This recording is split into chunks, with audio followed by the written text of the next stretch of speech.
Hey there. Tonight, we are sitting beside one broken tablet and one very old question.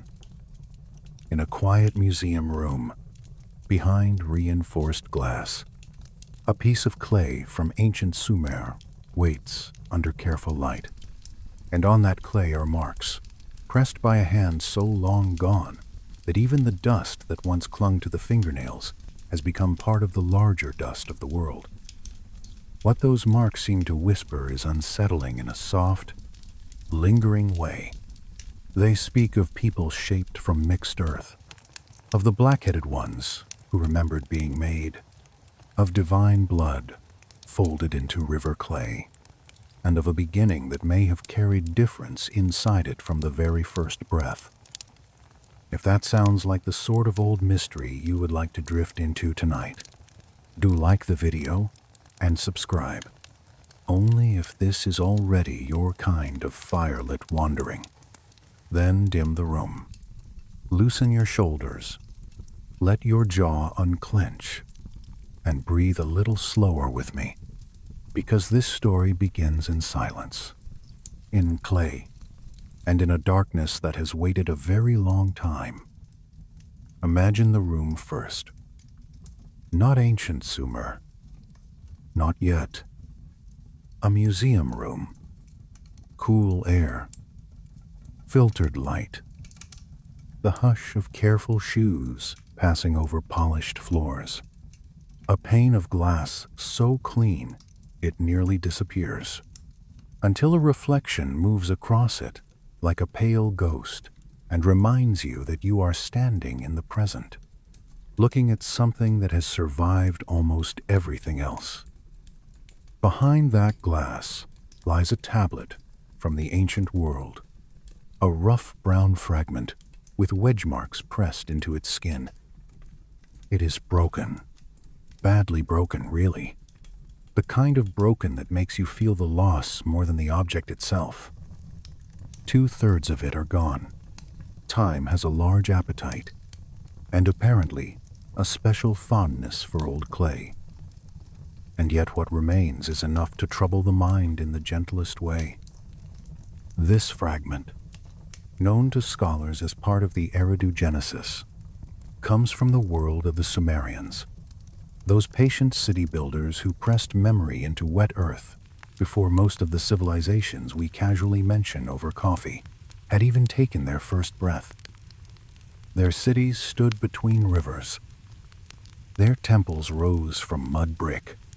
Their scribes leaned over clay, while reed styluses tapped and pressed and lifted, pressed and lifted, line after line, as if they knew the future would someday need proof that they had thought deeply about the beginning. Honestly, I have always found that detail comforting. Not the brokenness, though there is something very human about that too, but the care. Someone sat down and wrote. Someone believed this mattered. Someone, in a room lit by oil flame and afternoon heat and the smell of damp clay, thought, this must be remembered. The tablet speaks of origins, not in a grand thunderclap sort of way, not with polished theater. The old Sumerian voice feels stranger than that. Almost procedural, almost practical, as though creation itself were a matter of work, ingredients, sequence, and consequence. The world in these texts does not always arrive with a blaze of impossible poetry. It often arrives the way a city does, through labor, through materials, through somebody knowing where the water runs and what sort of clay will hold when the sun dries it. And there, very near the heart of this old memory, is a phrase that has puzzled readers for generations. The Sumerians often describe themselves as the blackheaded people. The phrase lingers in translation like a lamp left burning in an empty room. Blackheaded. Not merely people. Not simply humanity. something more particular, something carried an identity. Some scholars say it may refer to dark hair. Others, and this is where the floor grows slightly cooler beneath our bare narrative feet, suggest the phrase may have carried a broader sense, an older substance, a feeling of people marked by the earth itself, by a shared origin that was not simple, not bland, not singular. If you were standing here with me, you would probably lean a little closer to the glass at that point. I know I would. That is the sort of phrase that makes the room smaller and the past feel less obedient. Because the archaeological record does not show a tiny, isolated people living in a sealed jar, Sumer was a crossroads. Trade stretched outward like nerves. Goods moved. Bodies moved. Stories moved.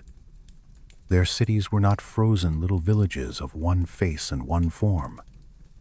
They were open to caravans, ships, strangers, workers, traders, visitors from lands whose names still carry dust and heat inside them. The people carved on reliefs and cylinder seals do not always look identical. The world passing through Mesopotamia was already varied, already layered, already busy with difference. So the old question begins to form. If the Sumerians lived among visible human variety, how did they explain it? Where, in their deepest stories, did difference come from?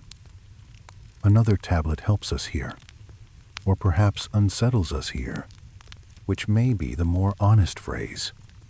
In the British Museum rests part of the Atrahasis tradition, a creation account in which humanity is fashioned from clay mixed with divine blood. You hear that, and at first it sounds almost familiar, almost mythic in the safe and decorative way people tend to use that word. Clay, blood, gods, creation. We place these things on a shelf labeled Ancient Belief and walk past feeling rather tidy. But the text resists tidiness. The clay is not just earth.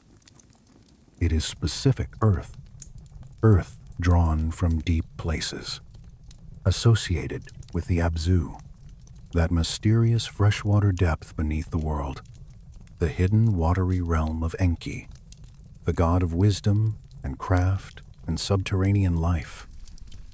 And the blood is not just blood. It belongs to a sacrificed divine being associated with intelligence. So what emerges is not a simple puppet of mud. It is a composite. Earth plus insight. Dust plus thought. Matter plus something dangerous enough to make consciousness possible. You know that feeling when a story that looked quaint from a distance suddenly begins looking a little too interested in actual mechanisms? That is what happens here. The Sumerian imagination did not sharply split the symbolic from the material. Clay was never just a metaphor to people who built a civilization out of it. They knew its moods. They knew which riverbank gave redder earth, which patch produced darker clay, which mixture cracked, which held. They shaped temples, storage jars, tablets, drainage systems, figurines, seals, bricks, all from the same stubborn substance that stuck under nails and dried on skin. To them, clay was possibility waiting for hands. Clay was memory before the kiln. Clay was the patient body of the world. So when their texts say human beings were made from clay, the statement has weight. Literal weight. Ritual weight. Social weight. And then there is that troubling little detail. Different clays existed. Different colors of earth existed. Different deposits carried different properties. The river valleys were not one clean shade. They were streaked and layered, red with iron, black with organic richness, pale with mineral variation, yellow where sulfur whispered beneath the soil. The world itself was mixed before anyone ever pressed a stylus into it. The Sumerians noticed this. Of course they did. They were too practical not to. They cataloged materials the way a carpenter knows wood grain, or a baker knows flour by touch. Their language for earth and clay was not lazy. It was exact when it wanted to be. It knew distinctions. It cared about source. And now the old creation story grows stranger, because if humanity was shaped from earth, and earth itself already held difference, then variation does not have to arrive as some later mistake. It can be there at the beginning, quietly, intentionally. The possibility opens like a door that had been hidden in the wall the whole time. That is the deeper whisper resting inside these tablets. Not that every answer is plain. It is not.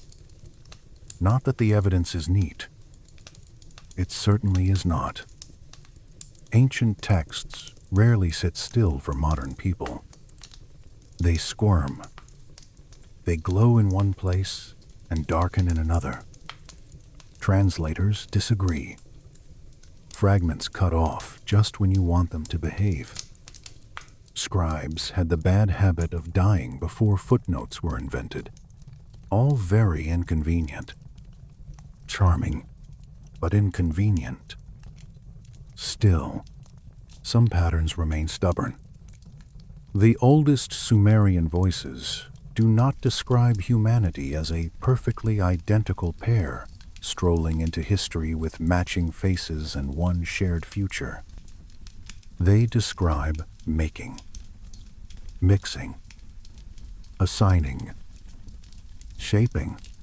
They describe a world in which human beings are fashioned as a response to a cosmic need, and fashioned with enough complexity that difference appears almost immediately in the tradition, not as an embarrassment, but as part of the explanation. You can feel the philosophy of it, even before the next tablet enters the room. The human body is not separate from the earth. Identity is not separate from substance.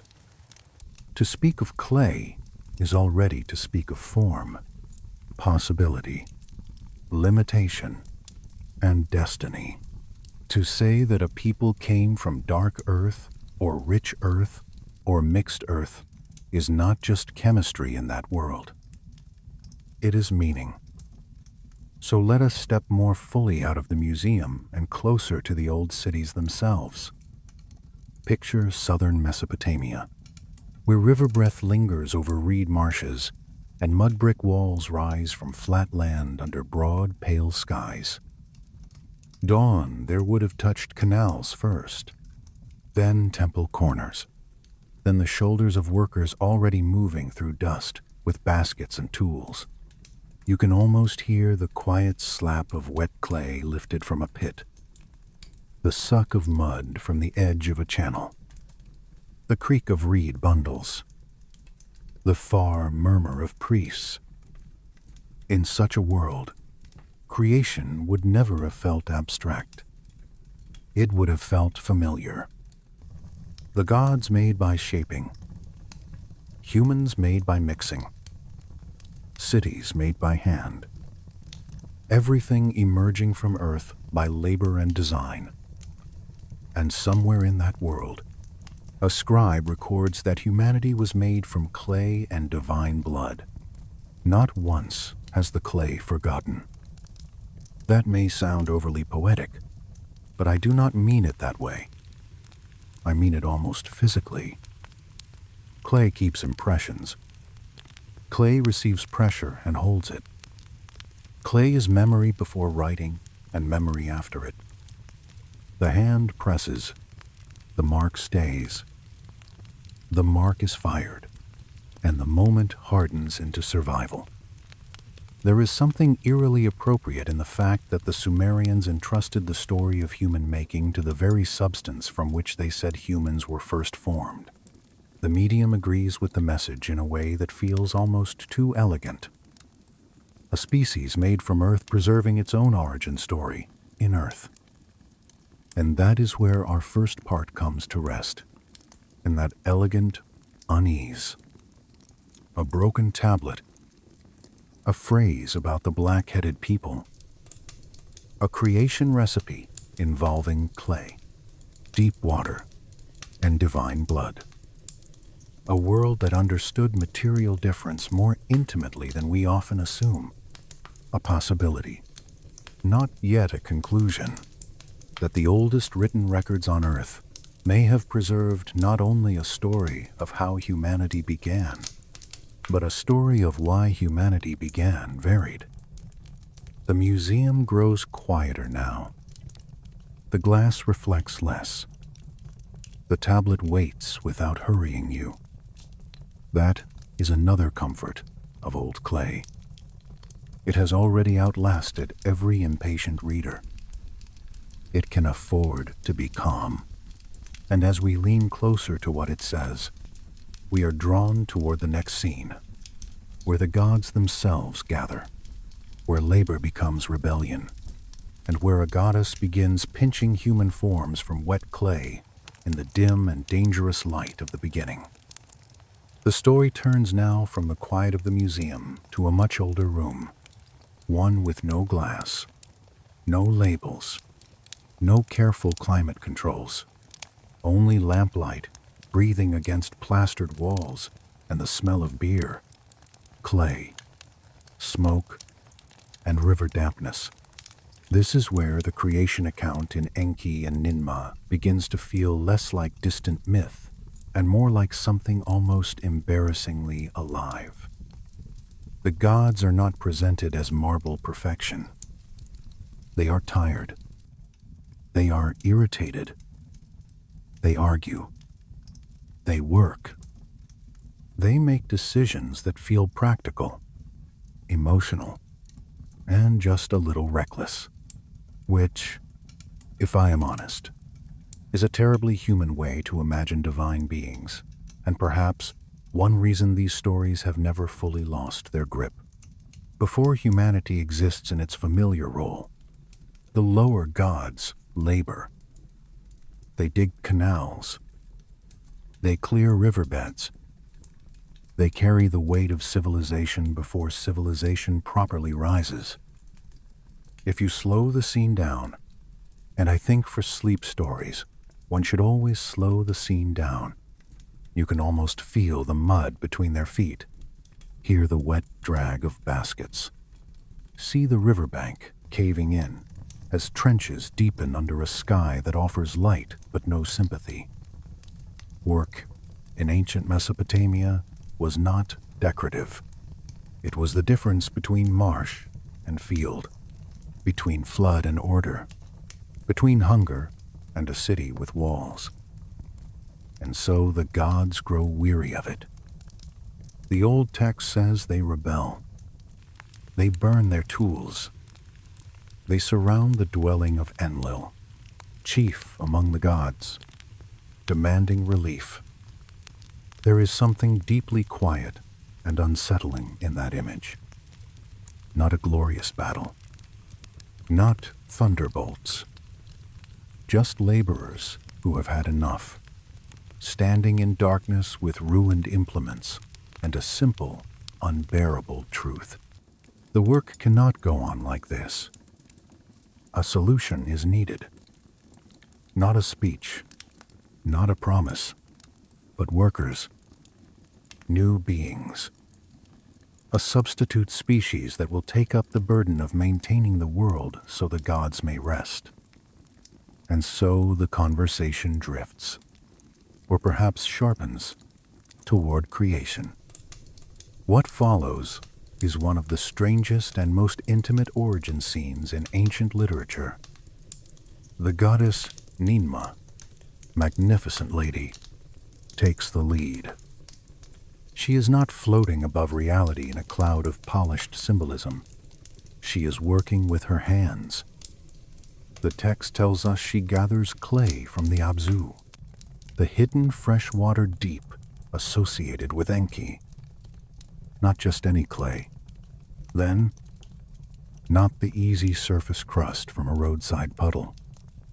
This is deep earth, sacred earth, earth drawn from beneath the visible world, where fresh water moves in darkness through the underbody of the land. Picture it slowly. A place below the ordinary surface.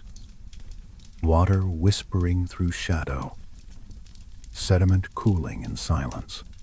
Clay pressed for centuries by the weight of time. The sort of substance that feels less collected than summoned. Into this clay is mixed the blood of a slain divine being, a god associated with intelligence, insight, and the capacity to know. What matters for the story is the mixture. Earth alone is not enough. Divine blood alone is not enough. Conscious humanity appears as a compound, a troubling blend of matter and something fiercer than matter. The goddess treads the mixture. I love that detail, perhaps a little too much. It brings the whole thing down from cosmic abstraction into the body. She does not wave at the clay from a distance. She presses into it, foot against wet substance, weight against mud, motion making coherence. The same kind of action one uses in brickmaking, in kneading, in preparing something that must hold together after being shaped. Creation here has ankles. It has pressure. It has mess. Then comes one of the most important sequences in the whole tradition. Ninmah pinches off 14 pieces of clay. 7 are set on the right, 7 on the left. Between them, she places a mud brick. Usually this is simplified in retellings. 7 males, 7 females. Humanity begins. Neat and symmetrical. Perhaps that is part of the meaning. But the old structure invites a little more thought than that. Right and left in Mesopotamian symbolism can carry broader resonances. Heat and coolness, solar and shaded, complementary directions, paired completeness, a full range divided into balancing halves. The number 7 itself already hums with completion. So the scene glows with more than arithmetic. It feels architectural, measured, intentional. Not one body, not one pair, but a set, a template, a pattern for plurality. If you were standing here with me in that first dim chamber of making, I think you would notice the silence between each form. The pause before a shape is lifted from the clay. The slight difference in each pressed curve, the way the lamplight catches wet surfaces, the waiting. There is always waiting in stories of making. The maker must shape, then watch, must test whether form will hold, must wonder what happens when still matter begins carrying breath. The first humans emerge from that careful division. They are not described like modern scientific specimens. Of course, this is not a laboratory report, yet the tone remains oddly procedural. Here is the clay. Here is the blood. Here is the shaping. Here is the arrangement. Here is the outcome. And then Because these are Mesopotamian gods and not polished moral abstractions, the story takes a turn that is even stranger. There is beer. The feast atmosphere returns. Enki and Ninmah drink. The celebration loosens them. Their mood shifts. The air in the room changes from solemn creation to something almost argumentative, the way long evenings sometimes do, when tired, intelligent beings have both alcohol and pride within easy reach. One says, more or less, "I can create this." The other replies, more or less, "Yes, but can you create that?" And suddenly the act of creation becomes not only necessity, but experiment. This matters enormously, because what happens next is not a mistake tucked away in embarrassment. It is an exploration of variation, deliberate variation.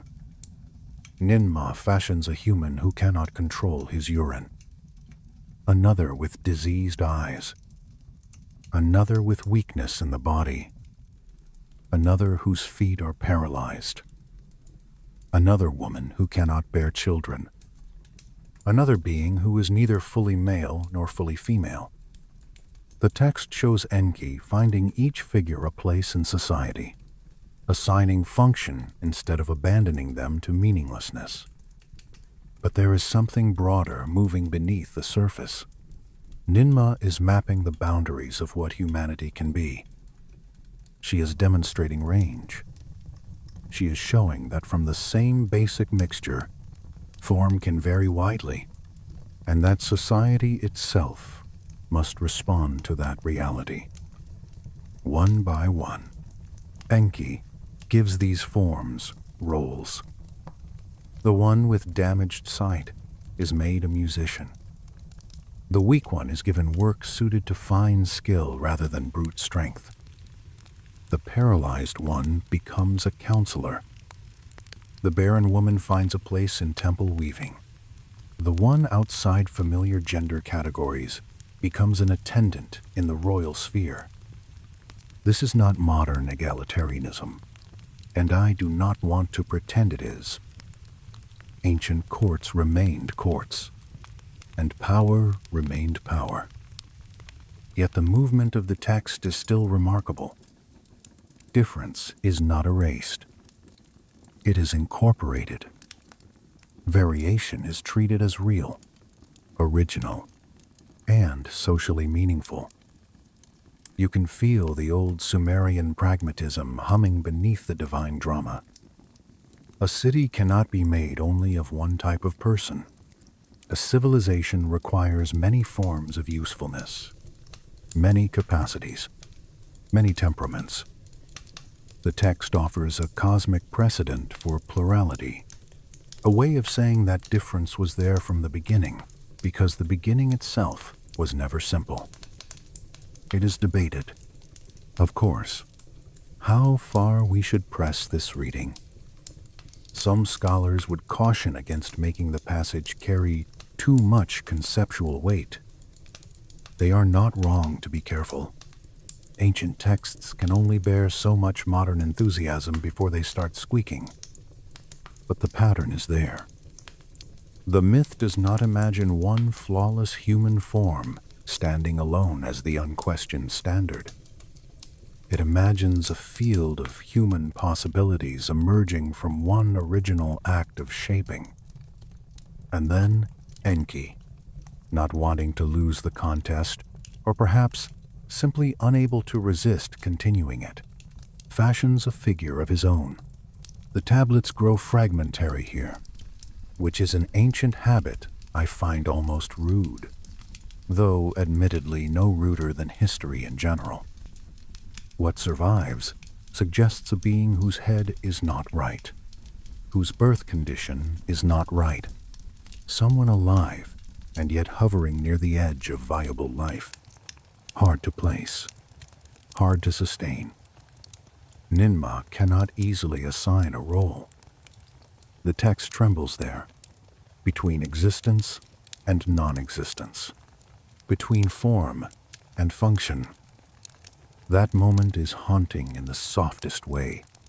It suggests the creators are learning as they go, testing limits, discovering that not every possible human shape enters the world with equal ease. Creation, in this account, is not perfect command. It is skilled effort meeting difficulty. It is experiment under conditions of partial control. That, too, feels oddly truthful. No neat machine is running here. No clean blueprint unfolds without friction. Life appears through tension, through risk, through trial, through materials that can produce wonder and also troubling ambiguity. The more closely you look, the more this old creation account begins to resemble a workshop rather than a miracle stage. Tools are replaced by hands. Measurements are made through sacred numbers. Purpose is assigned through social logic. Bodies emerge with differences that are neither random in the narrative nor erased afterward. The gods themselves must adapt to what they have made. And this, I think, is where the story presses nearest to the question at the center of our long night. If the Sumerians used a myth like this to explain why some people differed in body, capability, or social role, why would they stop there? Why would the logic of variation apply only to impairment and not to the broader visible diversity of the human populations around them? Why would a people who lived at trade crossroads, who saw strangers arrive from far regions with different speech, features, and textures of life, suddenly insist that all original humanity had been uniform until later accidents shuffled the deck? They do not seem to insist that at all. Instead, their stories keep nudging us toward a more ancient idea. Diversity is not secondary. It is not an awkward footnote. It is not an error requiring apology. It belongs to the design. Creation itself produces spectrum. The atmosphere of the text encourages this. The 7 and 7 arrangement. The division into paired sets. The willingness of the creators to acknowledge multiple outcomes. The assumption that different forms belong within one social order. Even the competitive drunkenness of Enki and Ninmah adds to the mood, because it makes creation feel abundant, excessive, full of possibility, less like a single straight line and more like a branching river. Mesopotamia understood rivers. It understood how one source could split into channels, how water could divide and still belong to the same current. Perhaps that is why their creation thinking feels so different from later stripped-down origin stories. One source, many forms. One mixture, many outcomes. One humanity, many kinds. There is something restful in that logic, even while it remains eerie. It tells us that to the Sumerian mind, variation was not surprising. It was expected, built into the very behavior of materials and the habits of makers. The room grows dimmer now in our imagination. Beer jars emptied. Lamp flame guttering slightly. Wet clay cooling. The gods have quarreled, laughed, challenged one another, and left behind more than servants. They have left behind a pattern for understanding humanity itself, not as singular and then broken, but as manifold from the start. That is where part 2 settles. In the divine workshop, in the dampness of sacred clay, in the contest between Ninmah and Enki. in the unsettling tenderness of a story that recognizes many forms of being human before history has properly begun. And from here, the path leads deeper, into the clay itself, into the colors of earth, into the possibility that the old rivers carried diversity in their banks long before any human face turned toward the light. Now we move closer to the earth itself, and I mean that almost literally. Not the abstract earth of poetry, but the actual ground of southern Mesopotamia, damp along the river edge, dark where water has lingered, redder where iron breathes through it, pale where salts creep upward in thin, bitter crusts. If the earlier stories gave us the workshop of creation, this part gives us the materials shelf. And honestly, it may be the strangest shelf in the ancient world, because it asks a question so simple that it almost slips past unnoticed. What kind of clay did the gods use? You can picture a riverbank at first light, mud shining softly, reeds clicking together in a faint wind, the smell of wet earth rising in slow, cool waves, while a figure crouches and presses fingers into the bank to test the substance there. Too sandy, and it breaks. Too silty, and it slumps. Too full of roots, and it resists the hand. Good clay announces itself through touch before it ever reaches the kiln. The Sumerians knew this better than most people who have ever lived.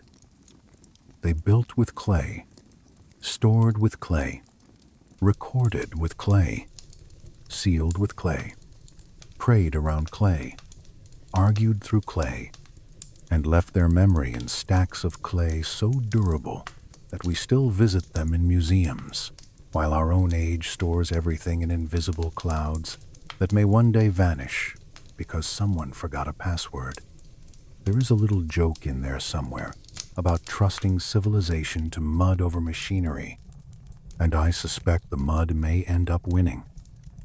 When the old stories describe humanity being fashioned from earth, they are speaking in a language shaped by hands that understood nuance. Clay was not one thing. Every potter knows that. Every brickmaker knows that. River clay from one bank behaves differently from river clay taken just a short walk away. Some is heavier, some smoother, some dries dark and dense. Some fires to a pale, dusty color that looks almost embarrassed to exist. The color changes with mineral content, water, depth, and season. Anyone who works with earth learns very quickly that the ground is never one uniform body. It is a layered archive. So when later readers ask whether the Sumerians imagined human diversity at the beginning, the question may be answered not only by the myths of shaped bodies, but by the earth itself as the Sumerians experienced it. Creation from clay already implies variability, because clay is variable by nature. And this is where the phrase blackheaded people returns, quiet and difficult, like a visitor who leaves the room and then appears in the doorway again just when you think the conversation has moved on. The Sumerians called themselves the blackheaded ones. Some scholars keep the meaning modest. Dark-haired people. Nothing more. A plain, descriptive expression. That may be right. Ancient languages often look mysterious until they suddenly become very ordinary. Still, even ordinary phrases can carry subtle weight. In a land where sunlight bleached walls and the river left pale salt around the edges of fields, darkness in the head may have done more than describe hair. It may have signaled identity against a larger background of visible difference. Not race in the modern sense. I should say carefully, The ancient world did not sort people using the same categories modern empires later hardened into systems. But it did notice contrast. It noticed who looked familiar and who arrived from elsewhere. It noticed dress, beard, styles, speech rhythms, skin tones, hair textures, body habits, and the 1,000 tiny clues humans always notice, whether they admit it or not. Cylinder seals give us hints of this. Reliefs do too. On them you find figures whose features are similar enough to suggest shared visual convention, but varied enough to suggest a world not sealed against outside presence. Trade moved constantly through Mesopotamia. Timber came from one place, stone from another, metals from far away. Luxury goods crossed deserts and mountains. Merchants did not walk alone. Caravans carried faces as well as cargo. Ports and river cities became human crossroads. You do not need a modern census to know what such places look like. You only need to stand still near a market long enough to hear accents and watch the crowd. If you were standing here with me in one of those old streets, with dust warming under the sun and canal water breathing softly nearby, I think the thing that would strike you first is how alive with difference the place must have felt. Not a difference marked by modern passports, of course, but by that older, more immediate human instinct. This one is local. That one is not. That trader has come from far upland country. That sailor wears foreign cloth. That servant speaks with a softened consonant. That laborer is from the marsh. That official is temple-born. Cities are always reading bodies. And in that environment, creation stories become social explanations. The Sumerian imagination had room for categories, lineages, and assigned roles. It loved order, but it did not produce order by pretending all matter was identical. Quite the opposite. Order came from knowing distinctions and placing them correctly. Different clays for different tasks, different reeds for different bindings, different fields for different crops, different humans for different forms of work. The logic is uncomfortable at times, especially to modern ears, but it is coherent. Variation is not denied. It is organized. This helps explain something important in the creation texts. Humanity is made for labor, yes, but not every human body in the myths emerges the same. Enki and Ninmah move through variation almost as though they are cataloging it.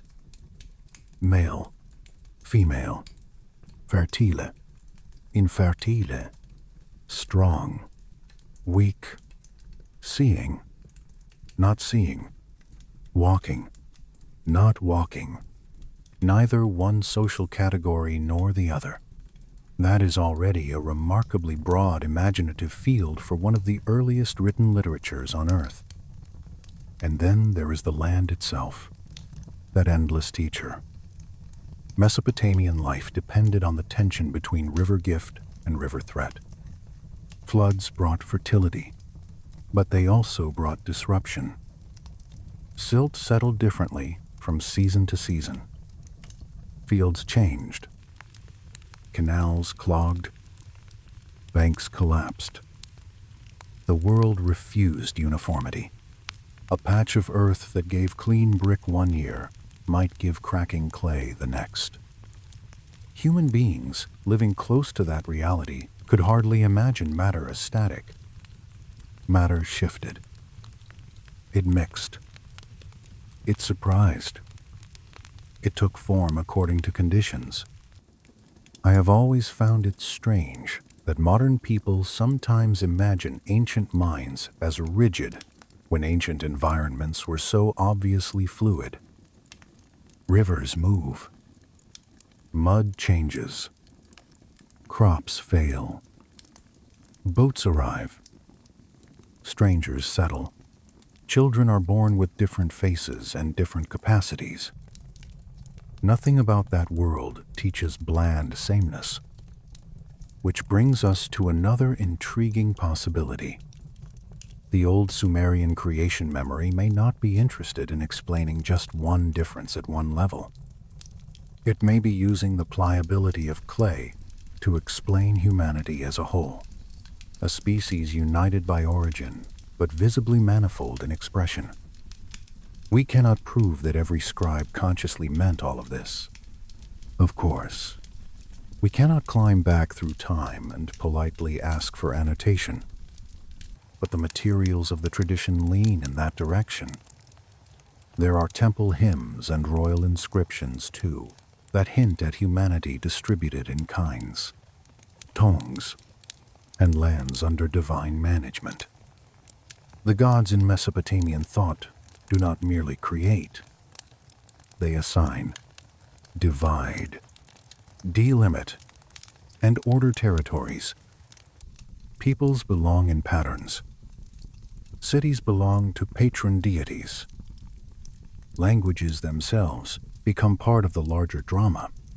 The world is one world, but it is not one smooth surface. It is partitioned and peopled. That way of thinking makes diversity foundational, not accidental. And then there is the color question, which is delicate and worth handling slowly. Ancient texts do not map neatly onto modern color politics. Anyone who tells you otherwise is probably selling certainty where only care is deserved. Still, color language mattered in the ancient Near East. Darkness and brightness could refer to hair, skin, soil, textiles, metals, omens, and regions. A people calling themselves blackheaded may not be stating a biological doctrine, but they are still using color to anchor identity. Color in such contexts is relational. It places a group within a wider visible world. Now return to the clay pits. Imagine workers digging from different deposits. One basket holds darker, alluvial earth, almost blue-black when wet. Another carries reddish clay stained with iron. Another brings pale marl like bone dust when dry. The foreman, or the potter, or the temple laborer looks at each and knows their future. This one for tablets. This one for brick. This one must be tempered with chaff or it will crack. This one needs more water. This one fires beautifully if you are patient. Each source offers possibility, but not the same possibility. And somewhere behind that practical knowledge lingers the older myth. Humans too came from selected earth. Humans too were shaped according to purpose. Humans too differ not because the Maker failed, but because the Maker worked with abundance. There is even a theological elegance in this. If a God of wisdom creates through clay, then wisdom is not only the act of making life. Wisdom is selecting material, choosing source, knowing what is hidden beneath the surface, knowing that deep clay differs from surface clay, that the Abzu holds better substance than the casual roadside bank. Divine intelligence appears not in magical force alone, but in discernment. That is a very Mesopotamian idea. Civilization depends on management, selection, and expertise. The right material in the right place, the right water at the right season, the right labor assigned to the right body. You can see now why the creation texts feel less like dreamy myth and more like social memory dressed in sacred clothing. They are explaining a world that already exists to the people hearing them. A world full of human differences, full of ranked tasks, full of visible distinctions that must somehow fit into a larger cosmic order. Some later myths and neighboring traditions would simplify the beginning into a pair. One origin, one couple, then expansion. The Sumerian atmosphere is different. It is civic. It is plural from the outset. It feels like a city speaking, not one man and one woman staring over a garden wall, but a workshop, a council, a batch process. The first human population emerging, already situated within a world of categories. There is a softness in that thought, if you let it settle. It means the first imagination of humanity in writing may already have understood people as many, not broken apart from an ideal singular form, but made in variety because creation itself unfolded through measured multiplicity. The canals outside keep breathing. River water glints and darkens. Clay dries on palms. Somewhere a scribe smooths a tablet with the side of a hand and begins pressing wedges into its surface while flies drift lazily in the heat. The words speak of making, of ordering, of blackheaded people, of earth and blood and fate. Around him the city murmurs with traders, laborers, temple women, children, boatmen, strangers, and officials. He does not need to invent diversity. He is writing from inside it. So part 3 comes to rest beside the riverbank, where the world itself explains the myth. Clay is never one color. The people in the city are never one form. The gods who shape humanity do so in sets, not in solitude. And the old Sumerian phrase still waits under glass, dark and patient, ready to lead us onward toward the first cities, where these newly made humans take up their places beneath temple shadows, and where difference becomes part of the daily machinery of civilization. Now the first humans step out of the workshop and into the city, and the city is waiting for them with all the appetite of a living thing. Not a city as we imagine it from airplanes and maps, but one of those early Mesopotamian settlements where walls rose from mud brick, temple platforms watched over canals, and the whole social body depended on endless coordinated labor. If creation in the earlier stories felt intimate, wet, and dimly lit, city life feels broader, louder, and more exposed. Dust underfoot, water lifting by bucket, reed boats nudging along canals, oxen breathing heavily in the heat. The blackheaded people, as the texts call them, do not simply exist after they are made. They are assigned, arranged, and folded into the working order of the world. And that is where the old question sharpens again. If humanity enters civilization already plural, what does that plurality look like once it becomes daily life? Picture Eridu first, or perhaps a city like Eridu as remembered through temple memory. The air is different near dawn, cooler, with river damp moving low to the ground and the smell of wet clay from yesterday's brickwork still lingering near the edges of courtyards. A temple rises in stages above the flatter roofs around it. Priests move softly within its shadow. Workers begin before the light has fully committed itself. Someone carries reed bundles. Someone else needs clay with heels and weight. A woman with strong wrists turns grain. A man stoops with a basket of silt. Children move where they are useful and vanish where they are not. Honestly, there is something almost tender about how practical it all is. The myths say humans were made to spare the gods from labor. That is the dark and simple bargain at the center of the Sumerian beginning. But once you set that idea inside an actual city, you realize it leads not to one human role, but to many. Cities need builders, carriers, singers, record keepers, brewers, weavers, grinders, fishers, potters, washerwomen, rope makers, guards, canal clearers, overseers, and priests. Civilization is the art of making endless small necessities seem natural.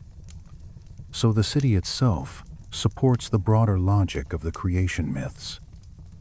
A single human type would never have been enough. The world the Sumerians built demanded variety in function, body, and social place. This is why the contest between Enki and Ninmah matters so much. It is not a little side scene of comic oddity. It is the theological blueprint for urban reality. Bodies differ. Capacities differ. Yet each must be placed. Each must be given relation to the whole. The city becomes the machine that receives divine variation and turns it into order. If you walk through this imagined early city slowly enough, and for sleep stories one should always walk slowly, you begin to see the range of human life written into its spaces. Near one wall, a musician tunes a stringed instrument for ritual use, eyes clouded, but fingers exact. Nearby, a weaver, whose body cannot move freely from place to place, still works at the loom with astonishing patience. Near the temple courtyard stands an attendant whose social role does not fit simple male or female categories, as later readers prefer them, yet who belongs unmistakably within the ceremonial life of the city. The old myths prepared room for such figures. The city confirms they were imaginable. It is debated how directly the myth reflects social realities. Of course, ancient literature is never a mirror polished clean enough to trust without hesitation. Still, one does not have to force the text very far to see its civic usefulness. A society full of visible human difference can either treat variation as chaos or explain it as original. The Sumerian myths lean toward the second option. Diversity is old. The gods know it. The city must therefore manage it, not pretend it away. And cities manage through categories. That much the Sumerians understood with exhausting thoroughness. They loved lists. Lists of goods. Lists of offerings. Lists of kings. Lists of temple workers. Lists of omens. Lists of cities before and after floodwaters. There is something deeply reassuring and slightly unnerving about a culture that believes a list can hold back disorder. But perhaps every civilization believes that at first, through such habits of mind, humans became legible to institutions. Not all equal, not all interchangeable, but recognizable within role. The temple economy especially depended on this. It absorbed labor, assigned rations, tracked production, and made social hierarchy look as inevitable as sunrise over the river plain. In such a system, Myths that framed humanity as intentionally differentiated would have fit very comfortably indeed. You can feel the stillness beneath that idea, and the sadness too. Not because variation is itself sad, but because once institutions notice difference, they begin using it. Bodies become useful in different ways. Some are honored. Some are tolerated. Some are burdened. Some are left closer to the edge of hardship than others. Ancient cities were not soft places. Their order carried weight. Yet even here the myths preserve a kind of grim grace. Those who differ are not outside creation. They are in it from the beginning. That is no small thing. The temple precinct offers another clue. Religion in Sumer did not happen in isolated mystical clouds. It was administrative, material, economic.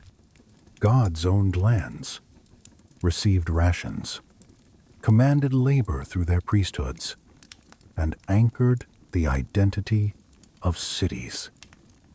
To serve a god meant moving grain, counting jars, shaping offerings, weaving textiles, reciting hymns, and maintaining structures that had to resist both floodwater and time. Sacred work required many kinds of hands.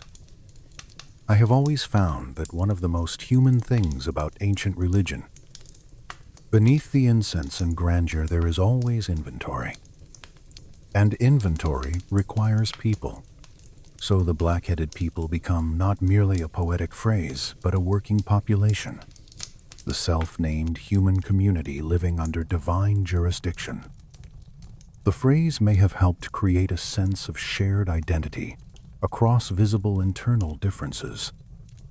We are the blackheaded ones, whatever else divides us.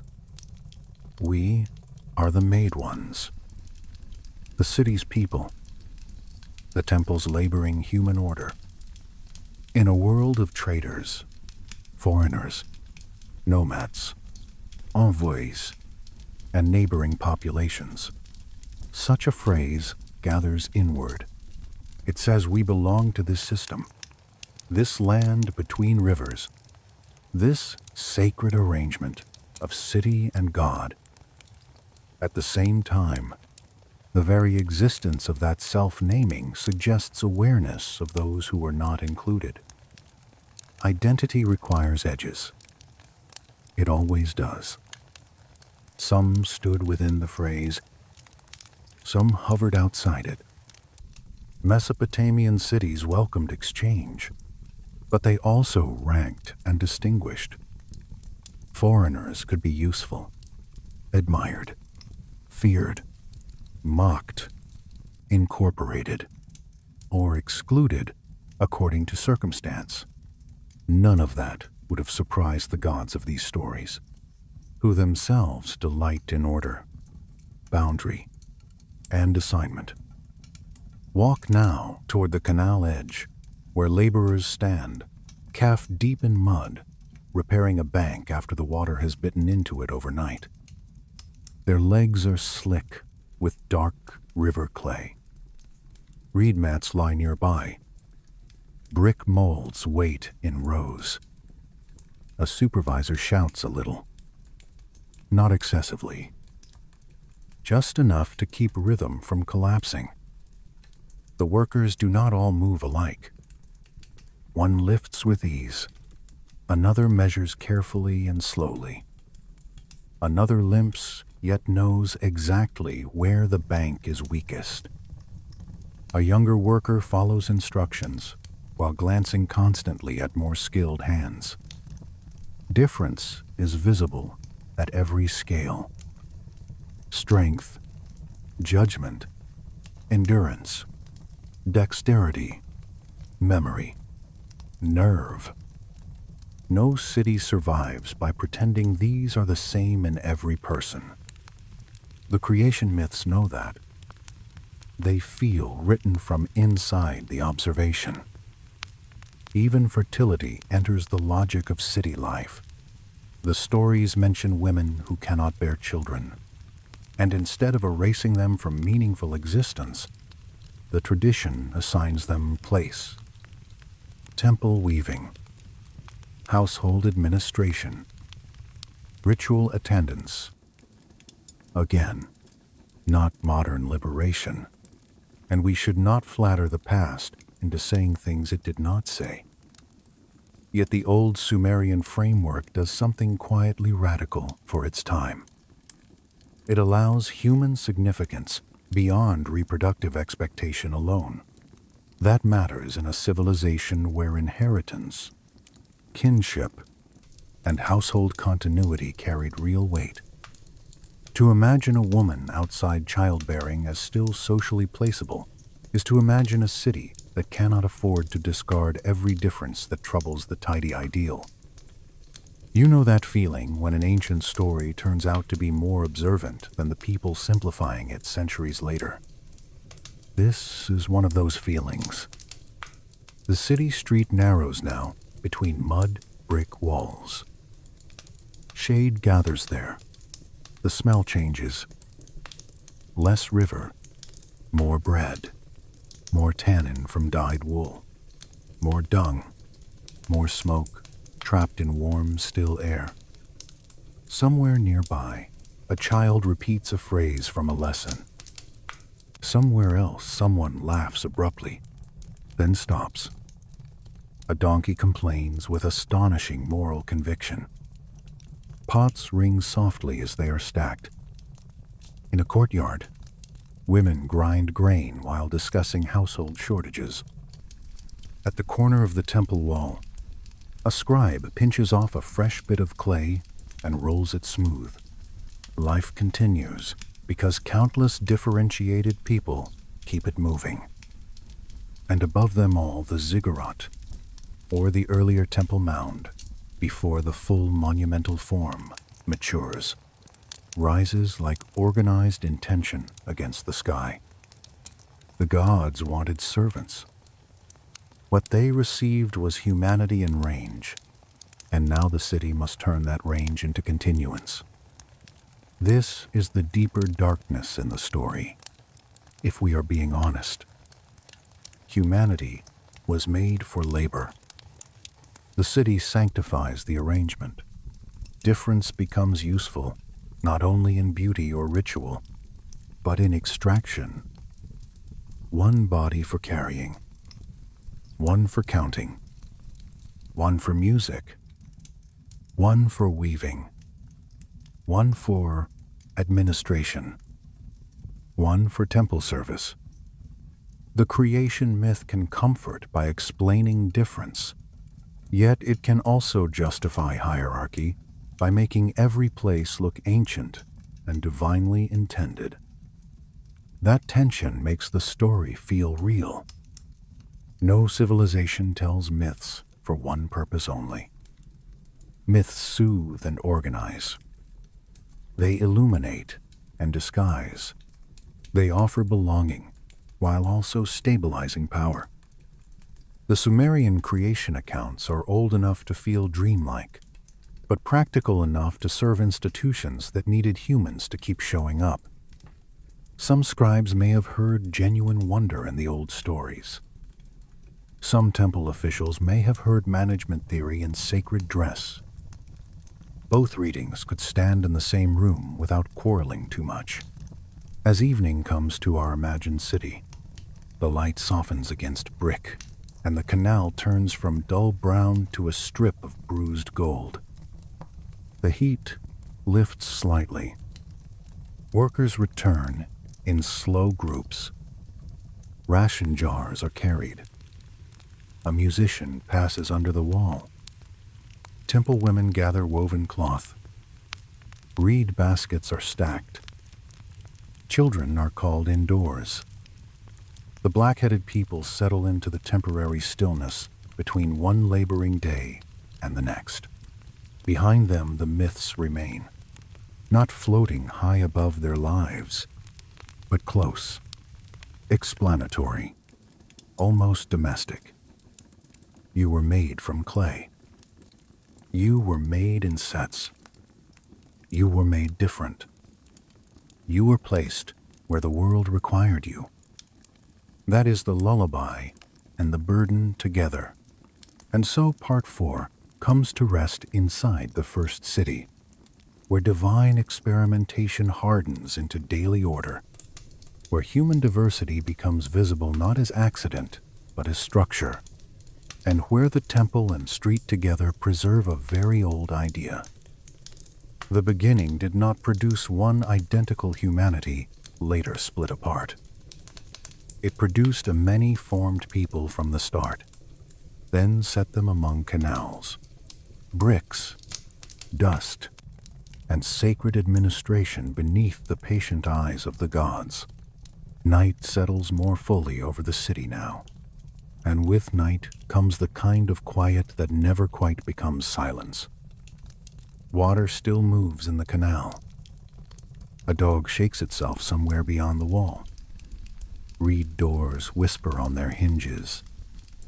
In an upper chamber, a lamp breathes against baked plaster and throws a warm, uncertain light across a scribe's hands. He presses the stylus down, lifts it, presses again.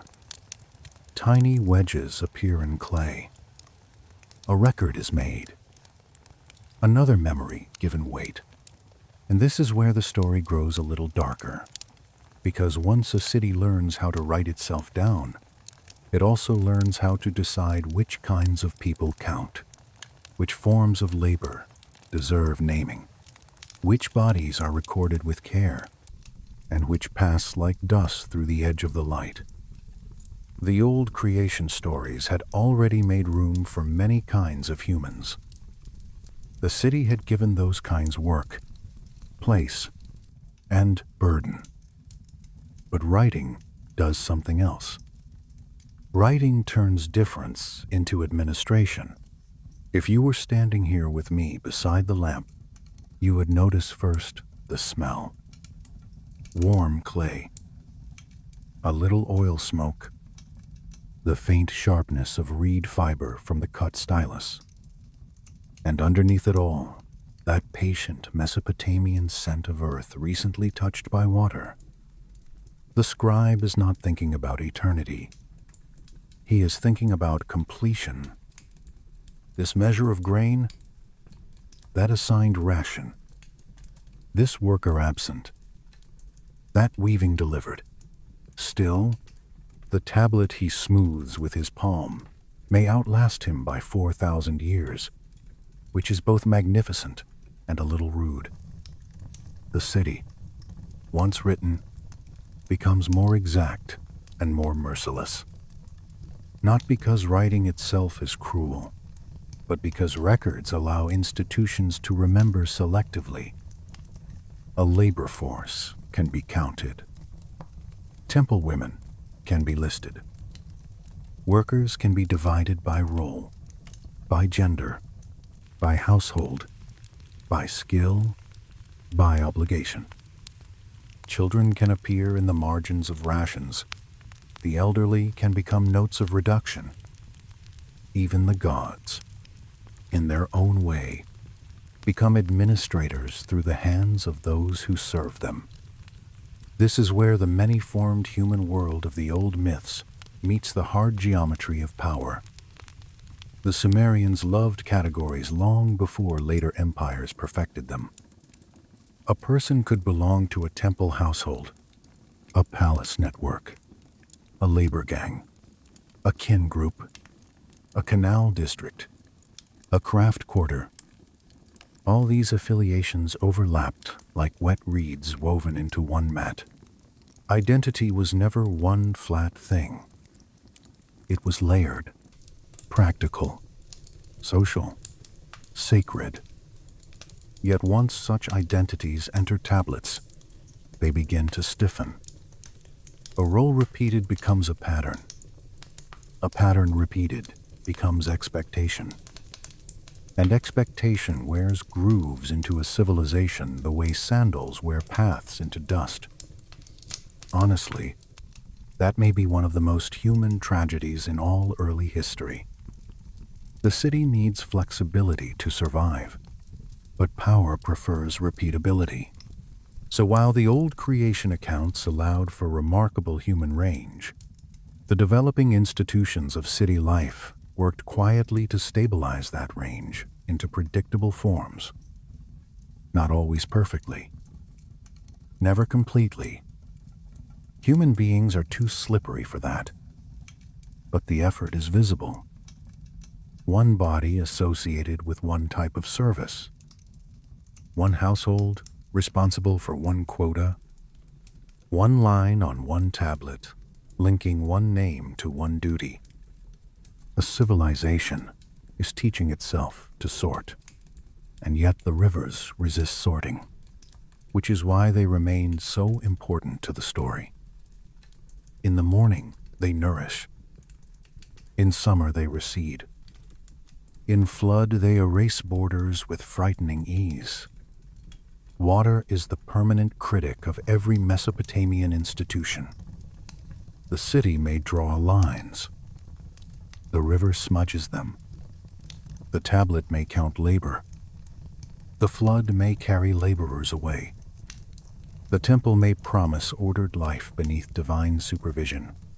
The storm may step across the threshold and remind everyone that order here is rented, not owned. You can hear that truth in the flood traditions long before later readers turn them into universal moral theater. In Mesopotamia, flood is never merely symbolic. It is local memory sharpened into sacred scale. Water rises. Banks fail. Fields drown. Storehouses soften. Corpses drift. Mud enters every level of life. The gods may be involved, yes, but the mud does not wait for theology. It comes straight through the door. That matters for our question about humanity too, because flood is one of the few forces that treats categories with temporary indifference. Scribe, potter, singer, brewer, temple official, child, widow, stranger, blackheaded citizen, foreign trader, all are equally short against a wall of water. For a brief, terrible span, the city stops sorting and starts clinging. Some scholars argue that flood myths preserve ecological trauma more than social philosophy. I think that is true, but not complete. Flood memory also exposes the fragility of any system built to assign human place too confidently. One season of rising water and the city's tidy arrangement of roles becomes a swarm of immediate bodily needs. Food, shelter, dry ground, breath, kin, rope, fire, boats, if there are boats, a strong hand if there is one nearby. You know that feeling when all the labels fall away because something more basic has arrived. Mesopotamian flood memory knows that feeling intimately. And afterward, when the waters withdraw and the city stares at its own softened walls, there comes the long, hard work of rebuilding categories. The temple must count again. The storehouses must measure again. Labor must be gathered again. Humanity, in all its range, must be redistributed into function once more. Perhaps that is one reason flood stories stay so haunting. They reveal that society is not natural, in the sense people like to pretend. It is remade, again and again, out of surviving bodies. Picture the aftermath. Thick silt drying in sheets. Reed mats plastered to broken thresholds. A child finding a bowl, half buried in mud. Workers digging for tablets that have not fully dissolved. Priests offering words that sound steadier than they feel. the river still breathing nearby, as though none of this is personal. In such a world, the old creation myths become freshly relevant. The city needs people again. Many kinds of people. Strong backs, patient hands, quick minds, watchful eyes, voices that can calm others, bodies that can endure long hours in mud. Human diversity is not decorative. It is the raw material of recovery. This is where I think the deeper wisdom of the Sumerian stories lives. They may be used by institutions. Yes, they may justify place and burden. But beneath that, they preserve an older realism. No city survives on one type of person. No civilization rises from flood on sameness. A world built from clay needs variety because clay itself breaks in different ways. The lamps burn lower now in our imagined archive room. Outside, footsteps move across a courtyard where damp dust cools under the night. Somewhere a woman with tired shoulders counts jars by touch alone. Somewhere a labor foreman scratches a note into wet clay to record absences after the flood. Somewhere a singer rehearses a lament in a voice almost too soft to hear, because the dead must be remembered and the living must keep moving. It is all one civilization. It is all one long reply to the river. And the writing changes things once more.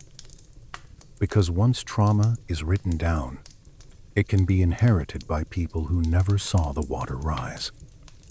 Lists become memory. Myths become policy. The next generation reads of divine anger, of survival, of chosen kings or preserved households, and learns not only fear, but structure. They learn that after catastrophe comes counting. After chaos comes reassignment. After the waters, the blackheaded people return to their places, though not always the same places as before. There is something almost eerie about how calmly ancient administrative tablets sit beside myths of overwhelming flood. One line records grain. Another tradition remembers near annihilation. The same civilization held both without embarrassment. Perhaps it understood better than we do that routine and terror are neighbors. Most days are counting days. A few are water days. The city survives by pretending the first kind are normal and the second kind are exceptional, even though the exceptional kind are what haunt the imagination. If you stood in a museum now, under cool modern lights, peering through glass at a tablet no bigger than a hand, you might feel the hush I keep returning to. Museum hush. That special silence, made of distance and attention. You look at the wedges, at the thumb-sized field of old clay, and realize that once this object lay in a noisy room among people who still smelled of river mud. Someone held it while wet. Someone trusted it to preserve enough order for morning. That intimacy survives even behind glass. And what survives with it is the old understanding that humanity is not singular in its making. It is organized in the city, shaken by flood, counted by scribes, scattered by water, yet gathered by necessity. The blackheaded people are not merely a poetic abstraction now. They are a population undergoing classification and collapse. Record and repair. Stay with that image a moment longer. The recovering city at dawn. Mud drying on ankles. A priest trying to sound certain. A child holding a broken cup as though it might explain what happened. This is where history becomes deeply personal. because flood is not just a civic event. It enters the household. Bedding ruined. Bread spoiled. Tools misplaced. A mother's stored grain washed into the lane. A father's carefully mended rope gone somewhere into brown, moving water. The category of citizen or worker matters less in those first exhausted hours than the smaller, terrible categories. Who is missing? What still floats? Which wall may fall next? Where the fire can be started again. And yet before many days pass, the old habits return. Not because people are heartless, but because survival depends on their return. Someone begins counting bricks that can be salvaged. Someone checks which tablets are still legible after drying. Someone estimates labor. Someone decides who will clear silt from the canal mouth and who will carry reed bundles for temporary roofing. Grief and administration arrive side by side. One hand wipes tears. The other presses a stylus into clay. I think that is one of the reasons Mesopotamian civilization feels so close, even across deep time. It understood that humans rarely finish feeling one disaster before beginning the practical work demanded by the next morning. You can see the city's logic reforming almost from the mud upward. Stronger bodies first on the heavy clearing. Older women directing what can still be used inside the home compounds. Children sent in pairs because children are small enough to search where walls have half collapsed. Boatmen suddenly more valuable than priests for an afternoon, because only boatmen know which channels still run deep and which have become traps of silt. This is differentiation under pressure, and it tells us again that the Sumerian myths were not daydreams. They belong to people who knew that survival depends on recognizing human difference accurately and quickly. A city that ignores variation after flood will bury itself twice. So when later scribes place orderly myths beside flood memory, they are not being contradictory. They are being honest in the only way civilization knows. Order must be imagined because disorder is always near. Human categories must be counted because water can blur them in a single night. The blackheaded people survive not by becoming identical, but by learning, again and again, how many forms of usefulness live among them. By the time later generations inherit the old Sumerian stories, the first cities are no longer new. Their walls have been repaired too many times. Their names have gathered echoes. Their gods have acquired longer shadows. Dust lies deeper in the seams between bricks. Languages touch each other, borrow from each other, lean across centuries. The black-headed people are still there, but now they live inside memory as much as inside the city. And memory, as I am sure you know, is a very gifted liar when it wants to be. Walk with me now, not through the earliest streets, but through a later temple library where shelves hold tablets copied from still older ones. The room is cooler than the courtyard. Mud brick thickens the walls. A servant passes with fresh clay. A young apprentice squints at a text older than his grandfather's grandfather and mouths the signs under his breath, trying not to lose the line. This is not the age of first making. This is the age of preservation, commentary, rearrangement, and inheritance. And inheritance always changes what it touches. It is debated how much later Mesopotamian scribes fully understood the oldest Sumerian layers they copied. Some surely did, with great skill. Others may have handled them as one handles sacred heirlooms, carefully, respectfully, and with partial comprehension. There is no insult in that. Most civilizations inherit more than they can perfectly decode. The wonder is that they keep copying anyway. So the old creation memories continue to live. Enki still shapes. Ninmah still contends. Humanity still arises from clay, blood, labor, and design. But now the stories enter new political worlds. Akkadian rulers govern broad territories. Kingship expands. Empires imagine themselves as universal. Temples and palaces negotiate power. In such settings, the question of human variety becomes even more charged. It is one thing to explain difference inside one city. It is another to explain a world of many peoples under widening rule. This is where the older Sumerian imagination proves both durable and useful. It already possessed a plural humanity. It already knew how to think in kinds, functions, and distributed peoples. Later rulers could therefore absorb the old stories into imperial thought without breaking them. The blackheaded people might remain a special civic self-designation, but the wider human field keeps opening. More languages, more tributaries, more conquered lands, more foreigners entering the written horizon.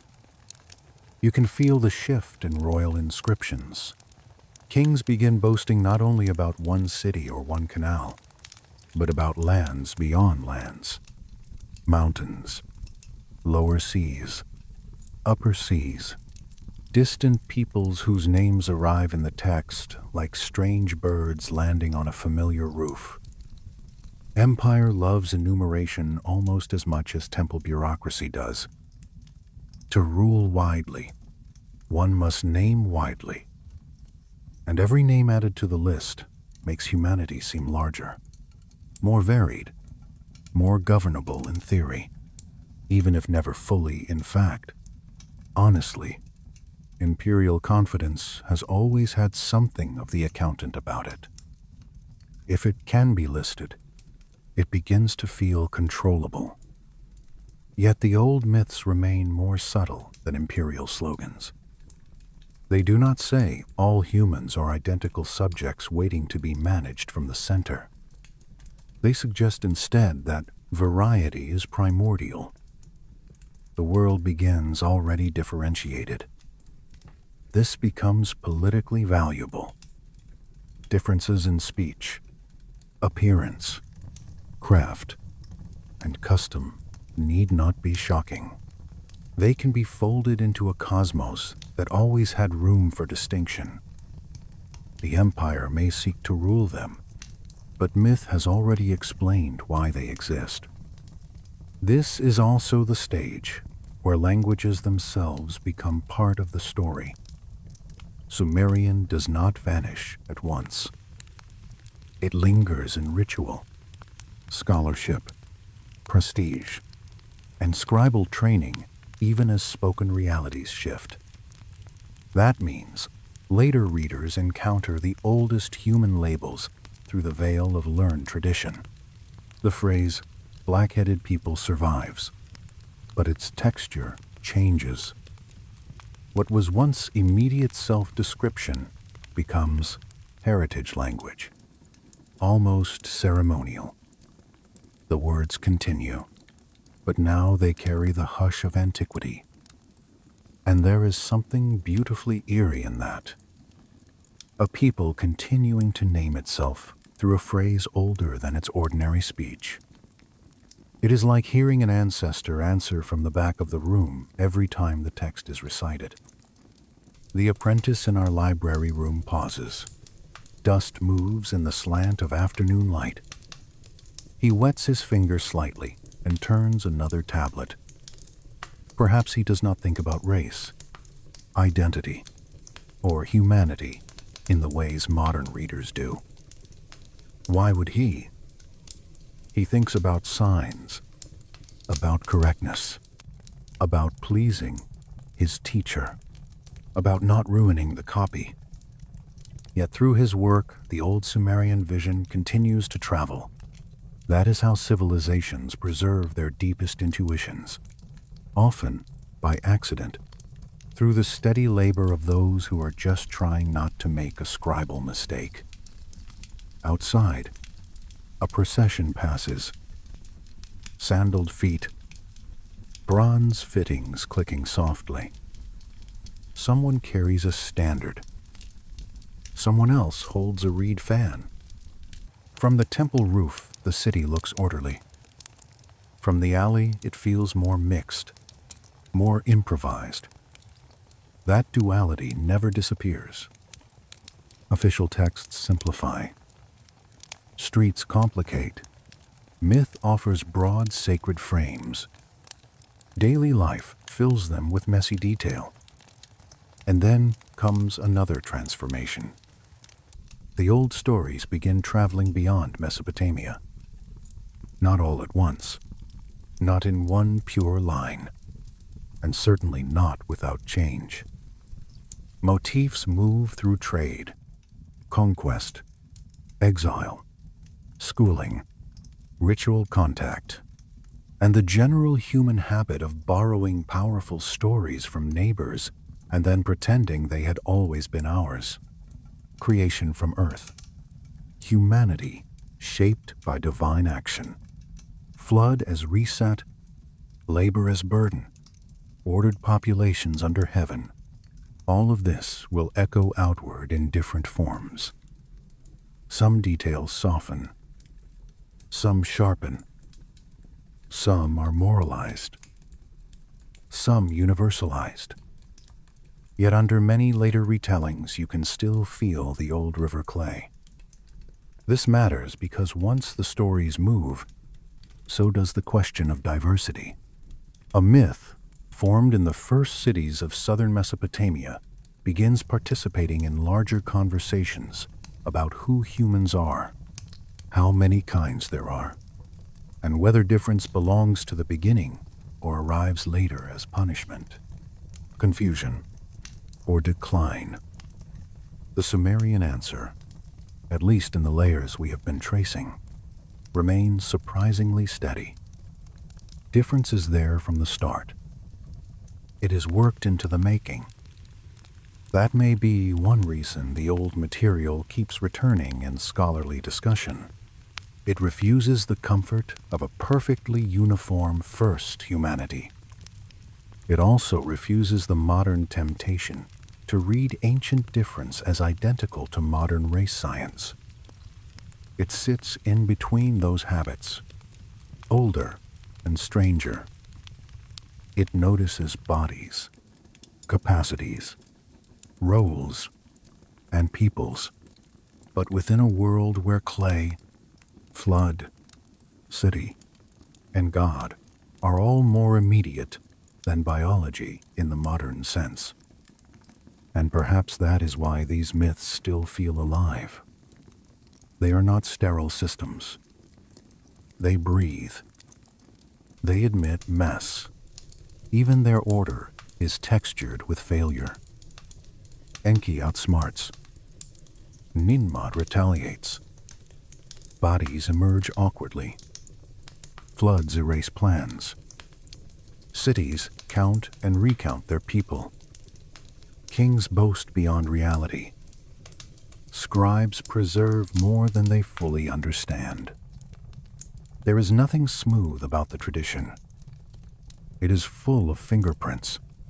If you were standing here with me now at the threshold of evening, temple shadows lengthening, lamp smoke beginning to collect beneath the beams, you might notice a kind of sadness settling over the whole history.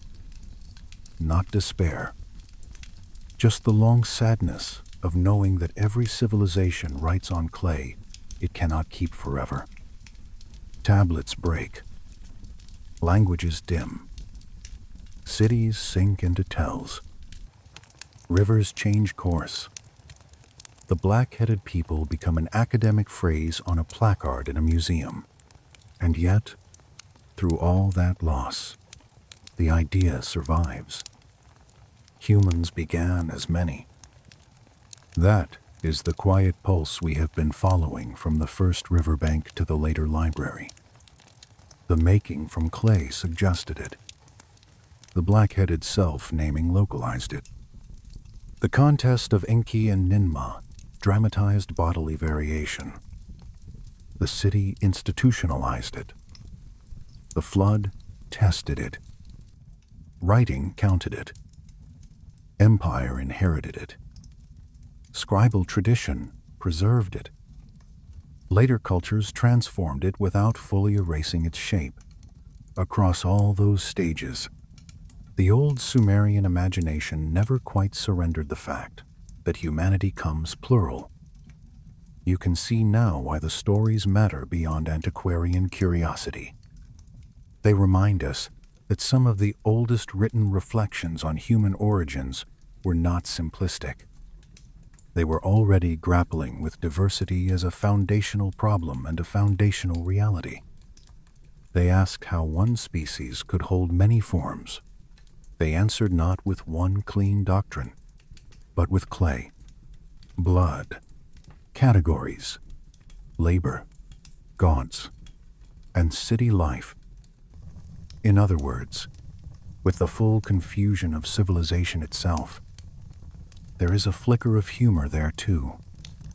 Modern people often act as though complexity arrived recently, as though ancient minds awoke each morning inside a simpler world. Meanwhile, the Sumerians were over there making deeply inconvenient myths about divine craftsmanship, human range, administrative order, disaster, and social assignment. One has to respect them for refusing to be easy. The apprentice has finished his copy now. He lifts the tablet gently and sets it where it can dry.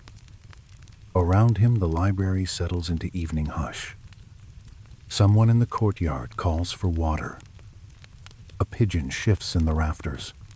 The city beyond continues its thousand ordinary motions, unaware that one more small act of preservation has just nudged an old vision further into the future.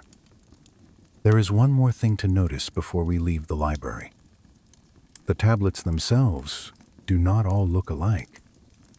Some are neat and rectangular, made for sustained records. Some are rounder, quicker, almost hurried in their shaping. Some carry elegant, confident signs from practiced hands. Others wobble slightly, as though the apprentice was still learning how to hold pressure steady. Even the objects preserving the story perform the same lesson as the story itself. Human making is never uniform. Knowledge passes through many kinds of hands. That matters more than it first appears to matter. A tradition about plural humanity survives because a plural humanity keeps copying it. One scribe is careful and conservative, another explanatory, another ambitious, adding a gloss because he thinks the future will need help. Another copies beautifully but only half understands the old Sumerian phrase. Another understands deeply but writes with a cramped hand because the light is bad and the oil is low. Civilization is carried forward by this mixed company. Experts, imitators, caretakers, formal scholars, stubborn apprentices, half-skeptical priests, administrators with literary taste, and quiet laborers who prepared the clay but left no name. The old myths endure because many different people, with many different capacities, keep them alive. And perhaps that is the final soft irony of the whole story. The Sumerians imagined humanity as varied from the beginning, and the history of their own texts proves them right.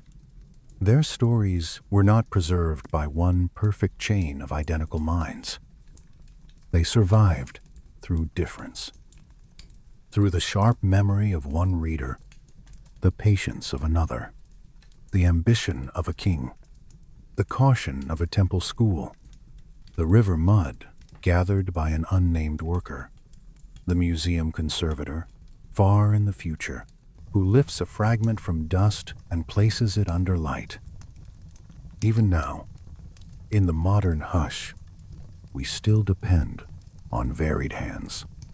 So when we say that the oldest city builders believed humanity began as many, we are not only speaking about the distant past, we are also describing the long road by which that past reached us. Many makers, many readers, many losses, many recoveries. One old truth, still warm in the clay. And that is where this part comes to rest. In inheritance. In dust lit by late light. In temple rooms where the first Sumerian thoughts about humanity are copied, recopied, translated, half understood, and carried onward by careful hands. The river is farther away now, yet still present in the clay of every tablet. The first makers are long gone, yet their question remains warm. What did it mean that humans were made from many kinds of earth? The answer is still not exhausted. It waits in the hush between shelves, in the pressure of a stylus, in the long memory of mud, and in the uneasy, magnificent truth that the oldest city builders seem to have known already. We did not become many later. We began that way. The story does not end in the library. Of course, clay never stays politely in one room forever. Shelves fall. Roof beams rot. Cities empty out and grow quiet under their own weather. Dust enters through every crack with the patience of a god that does not need worship. One century lies down on top of another. Bricks collapse into mounds. Reeds vanish. Names shorten into rumor. The river shifts its breath from one channel to the next. And the old tablets, the ones that carried those difficult thoughts about many kinds of humans, go to sleep inside the earth. That sleep lasts longer than any empire ever imagined. If you were standing with me now at the edge of a Mesopotamian tell in the pale light of morning, you might mistake it at first for a natural hill. That is one of history's quiet jokes. A city rises, labors, prays, counts itself, floods, rebuilds, argues with gods, copies tablets, and after enough centuries, it looks from a distance like nothing more than a hump in the ground, where wind has been slightly more interested than usual. Then the shovel enters the story.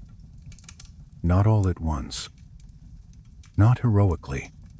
Archaeology is slower than legend, and much dustier. A workman crouches. A trowel scrapes. Baskets are filled. Soil changes color by degrees so small they would bore anyone hoping for instant revelation. Yet below those layers wait rooms, hearths, drains, walls, ceilings, beads, bowls, tablets, all the little stubborn things that refuse to let a civilization disappear gracefully. And when the first signs emerge, there comes that peculiar hush I always think of as museum hush in reverse. The silence before an object becomes visible again. Honestly, I have always found that one of the strangest human acts. We bury the past by accident and then uncover it on purpose. almost as though we cannot stop ourselves from wanting a second chance at old conversations. The archaeologists who began exposing Mesopotamian cities were not only uncovering kings and wars, though that is often what headlines wanted. They were uncovering paperwork, household debris, school exercises, damaged myths, duplicate copies, partial lists, the glorious clutter of ordinary civilization. And in that clutter, the older Sumerian ideas about human variety survived in fragments, allusions, titles, damaged signs, and copied traditions. Not cleanly, never cleanly. Ancient truth usually reaches us like a cup with the rim broken off. You still know it held water, but you have to imagine part of the shape. That is why modern interpretation feels so delicate here. Scholars do not simply read one pristine tablet that says, in neat, patient wedges, this is exactly what the Sumerians thought about race and difference. No, what we have is much more human than that. We have overlapping texts, damaged contexts, lexical lists, myths preserved in later copies, administrative abbots, divine titles, self-designations, ritual language, and the archaeological settings in which these all once lived. We reconstruct a civilization's thinking the way one reconstructs a reed basket from damp impressions left in mud. Slowly, carefully, knowing some spaces will remain open. The first modern readers of Sumerian texts worked under difficult conditions of their own. Signs had to be deciphered. Languages had to be related. Old grammatical habits had to be learned by minds trained in very different traditions. And with every new reading came temptation. Some wanted the earliest civilization to confirm their own theories about origins. Some wanted noble ancestors. Some wanted primitive innocence. Some wanted proof that the ancient Near East already carried the categories of the modern world. But the tablets were never that obedient. They kept offering complexity instead. The blackheaded people, for instance. That phrase survived and fascinated readers early on. It sounded intimate, Tivek, old, and oddly modern all at once. Was it ethnic, political, poetic, social, a literal physical marker, a ritual self-name, a contrastive term against outsiders? The answer, like most good ancient answers, seems to be yes, in different measures, depending on context. The phrase belongs to a living language world, not a modern filing cabinet. It can hold civic identity, physical description, social belonging, and cultural self-awareness all at once. That fluidity frustrates anyone hunting for a single fixed equation, but it also tells us something essential. Early Mesopotamian people did not separate body, society, and sacred order as neatly as later scholars often like to do. And then there were the myths of Enki and Ninmah, the awkward bodies, the failed forms, the strange sequence of divine making and countermaking. Modern readers could have dismissed these as comic folklore, and some probably did at first. Yet, the more carefully the texts were read, the harder it became to ignore the seriousness under the humor. These were not merely jokes about divine bungling. They were reflections on human irregularity, on bodily difference, on allocation of place in society. on whether all bodies fit the same pattern, and on how a civilization explains those that do not. Picture an early excavator holding a tablet fragment, still dusty from the trench. The signs are partial. One edge has broken away. Light catches tiny old wedge marks on the surface. The object is warm from the sun, though it has slept underground for millennia. In that moment, what returns is not a conclusion. What returns is a possibility. A civilization begins speaking again, but only in pieces, almost as if it wants the listener to earn the privilege of hearing. That may be why the modern study of Sumer never becomes fully restful. It offers marvels, yes, but it also unsettles easy narratives. The oldest city builders do not stand at the beginning of history like simple ancestors waiting to approve us. They stand there, holding awkward and difficult truths. Humans are made, but not uniformly. Society needs variety, but also tries to discipline it. Bodies differ. Roles harden. Flood erases. Writing counts. Empire inherits. Memory distorts. Dust preserves. Scholars argue. Museums display. And still the old questions keep breathing.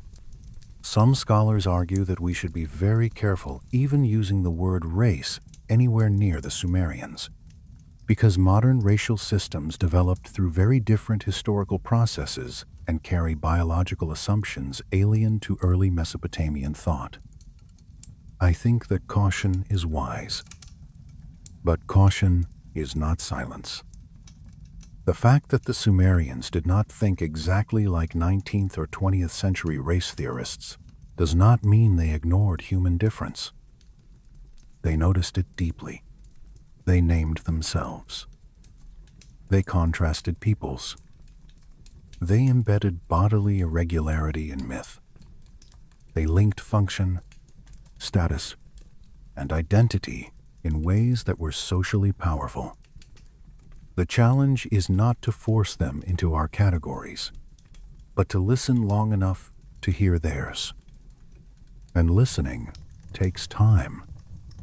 Modern museums, with their glass cases and climate control, often make ancient Mesopotamia feel stiller than it ever was. A tablet rests under soft light with a label beside it. Blackheaded people. Hymn. Administrative text. Lexical list. You lean in. The room is cool. Your footsteps soften on polished floors. Perhaps there is a faint smell of old paper from the gallery notes. All is composed. Yet the object itself was born in noise. It belonged to rooms full of voices. Zandals, smoke, reed baskets, canal mud, warm hands, children reciting signs, and distant thunder over the plain. The museum hush is real, but it is only the latest layer. If you were standing there with me, looking at one of those tablets behind glass, I think I would ask you to imagine not only the text, but the body that held it first. The thumb smoothing clay. The wrist turning slightly to catch better light. The pause when the scribe rethought a sign. The ache in the shoulders after a long copying session. Because that, too, is part of the meaning. The ideas about humanity came to us through actual human variation. Tired scribes. Skilled scribes. Teachers. Apprentices. Excavators with steady patience. Conservators with delicate hands. Translators arguing late into the evening over the force of one old sign. The history of recovering Sumer is itself a story about many kinds of people contributing differently to one inheritance. There is humor there too, a little dry and scholarly, which is exactly the kind I like. Imagine a civilization that worried about flood, labor, divine order, and bodily difference, then vanished beneath dust, only to be reintroduced to the modern world through a collection of broken school tablets and administrative scraps. Human grandeur almost always returns wearing work clothes. As more texts were read, the larger shape became clearer. The Sumerians were not isolated dreamers, producing disconnected myths. They were city builders thinking in a sustained way about ordered populations, differentiated labor, sacred identity, bodily irregularity, civic self-naming, and the relation between all of these to divine craftsmanship. Their myths did not sit outside daily life. They interpreted it. Their administration did not sit outside myth. It borrowed from it. Their self-descriptions did not erase others. They emerged among others. The world of the first cities was already crowded. That is where modern rediscovery becomes almost intimate. We realize the first great urban civilizations were wrestling with the same broad discomfort that still follows us now. How do you belong to one people while knowing there are many peoples? How do you honor human variety without turning difference into hierarchy? How do you explain bodies that do not fit ideal patterns? How do institutions record diversity without crushing it into rigid form? The Sumerians do not answer these questions in a way that solves them forever. But they answer them early enough that we can no longer pretend such issues are new. Think of everything required for one Sumerian idea to survive. The clay had to be prepared. The text had to be inscribed. It had to avoid total destruction in flood or conquest. It had to be buried in conditions kind enough to preserve it. A tell had to survive later digging. An excavation had to notice the fragment. A museum or archive had to protect it. A scholar had to read the signs.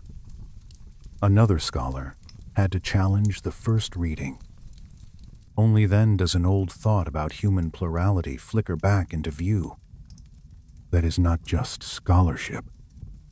That is resurrection by committee. You know that feeling when you realize how many quiet hands support one simple modern sentence. The sentence feels suddenly heavier and more precious. That is how I feel whenever I say that the oldest city builders believed humanity began as many. It sounds concise. It is not concise. It is the product of rivers, gods, scribes, collapse, burial, dust, empire, excavation, translation, argument, and care. So as our story approaches its final stretch, we are no longer standing only in ancient Sumer. We are standing in the corridor between Sumer and ourselves. One side smells faintly of river mud and lamp smoke, the other of climate control, paper labels, and polished floors.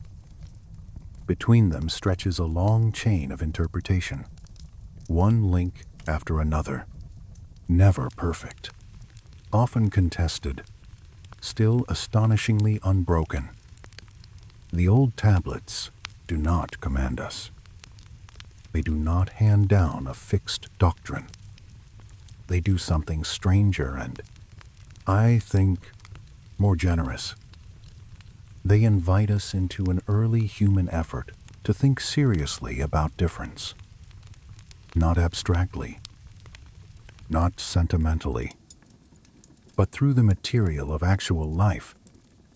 clay, work, city, flood, body, name, record, inheritance. Stay there with me for one more moment. In that museum, hush. The case light catches a tablet edge. The signs look almost like bird tracks, pressed into mud by a clever god. A child in the next gallery whispers too loudly and is shushed. A guard shifts his weight. Somewhere, an air system breathes softly overhead. And beneath all those modern sounds lies the deeper silence of a civilization that has already spoken, and is still speaking, provided we do not rush it. Leave us there, between trench and glass, between first making and modern reading, with the old Sumerian insight alive again in the low light. Humans began as many. The city knew it. The myths knew it. The tablets remembered it. The dust kept it. And now, in our careful listening, it returns once more to the surface. Now we come to the last chamber of the night, and it is quieter than the others. No trench sounds. No scribal scratching. No temple procession moving past the wall.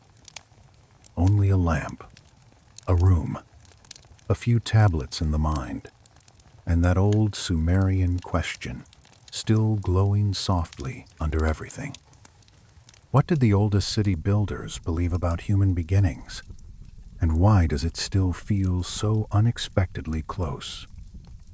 By now, the answer has stopped sounding like a thesis and begun sounding like weather. It is all around us. In the clay, in the flood, in the blackheaded self-naming, in the divine workshop of Enki and Ninmah, in the awkward bodies, in the city records, in the later copies, in the museum hush. Again and again, the same pulse. Humans did not begin as a smooth single block waiting for history to divide them. In Sumerian thought, humanity appears already textured, already differentiated, already entangled with body, labor, place, and sacred order, because the first cities were trying to hold together large groups of people who were not all the same. They needed stories that explained diversity without making the world collapse into chaos. They needed categories, yes, but they also needed a cosmos spacious enough to justify why categories existed at all. The myths answered by placing human variation very near the beginning, not as an afterthought, but as part of the design problem of civilization itself. If you were sitting here with me beside the candlelight, I would probably say that this is what I admire most about the Sumerians. They do not pretend sameness where they can plainly see difference. They may classify, rank, assign, and discipline. Certainly, cities do that. Institutions do that. But beneath those efforts lives an older honesty. People are varied. Bodies are uneven. Skills are distributed. Fate is not symmetrical. Any civilization that denies that will end up arguing with the river sooner or later. The river, really, never leaves our story. Even now, at the very end, I can still hear it. Not loud, just that low Mesopotamian river breath against the bank, the sound of water touching silt, withdrawing, returning, touching again. A city may rise above it in brick and decree, but the river keeps repeating the same lesson. No boundary is final. No arrangement is permanent. No counted population remains exactly as counted. New children are born. Old workers disappear. Flood reassigns. Drought hardens. Migration unsettles. Writing records. But life continues to move. That may be why clay was the perfect medium for these people. Clay remembers form, but it also remembers pressure. Every sign in a tablet is a record of force applied to softness. What could be more human than that? We, too, are shaped by repeated pressure. Family, labor, worship, hunger, state power, illness, love, flood, memory. The Sumerians knew this in their hands before they ever made it into theory. So when they imagined humans formed from clay, they were not being quaint. They were describing a material truth about existence. We are all made, pressed, dried, marked, and sometimes broken. Yet because the clay differs, because the pressures differ, because the purposes assigned by gods and cities differ, the resulting humanity is many. There is an ache inside that idea, and I think it is worth admitting. It is comforting to hear that variety belongs to the beginning. It can feel almost generous. But the same idea also carries sorrow, because once difference is acknowledged, societies begin deciding what to do with it. Some bodies are celebrated. Some are pitied. Some are assigned special ritual meaning. Some are placed at the edge of usefulness. The old myths do not hide that pain from us. In the contest between Enki and Ninmah, one feels the tenderness of recognition and the chill of categorization at the same time. A body is seen, yes, but it is also slotted into a social place. That double movement has never fully left human history. And yet the myths are not cynical. That is important. They do not say difference is a mistake. They say difference is there, stubborn and real, and must be folded somehow into the order of the world. Sometimes the fold is harsh, sometimes ingenious, sometimes unjust. But the effort itself reveals a civilization unwilling to pretend that the human field is simple. The blackheaded people remain one of the most haunting parts of that effort for me. Such a modest phrase. Such a dense little knot of identity. Civic, bodily, cultural, perhaps political, certainly intimate. It feels like a people naming itself from inside the early city, aware of others beyond the walls and aware too of its own particularity. Not humanity in the abstract. Humanity somewhere. Humanity under a certain sky, beside a certain river, under the care and burden of certain gods. That localness matters. It reminds us that all human universals are discovered from somewhere specific. Even the broadest creation myth begins from a riverbank, from a language, from a habit of looking. The Sumerians did not float above history, composing detached philosophy. They thought from mud, from canals, from temple courts, from household thresholds, from flood anxiety, from ledgers, from songs, from bruised, laboring bodies. Their ideas about human plurality were rooted in lived urban complexity. As the centuries passed, later empires copied the old material. Priests recited, Schoolboys memorized. Scholars translated. Excavators dug. Conservators brushed away dirt. And through all those hands the old thought endured. Not unchanged. Of course, nothing survives unchanged. But recognizable. A pulse through deep time. We began as many. I like to imagine all the different rooms that sentence has inhabited. A Sumerian temple chamber with reed baskets along the wall. An Akkadian scribal school with impatient students. A broken archive after flood. Tablets half buried in damp collapse. A 19th century study crowded with dictionaries and cigar smoke. A modern museum gallery where school children shuffle past too quickly. A quiet university office where a scholar leans back from a transliteration and rubs tired eyes. And now, this room with you and me, speaking softly while the candlelight moves. There is a temptation at the end of such a story to make the Sumerians wise in a clean, uplifting way, as though they solved a difference for us, if only we would listen.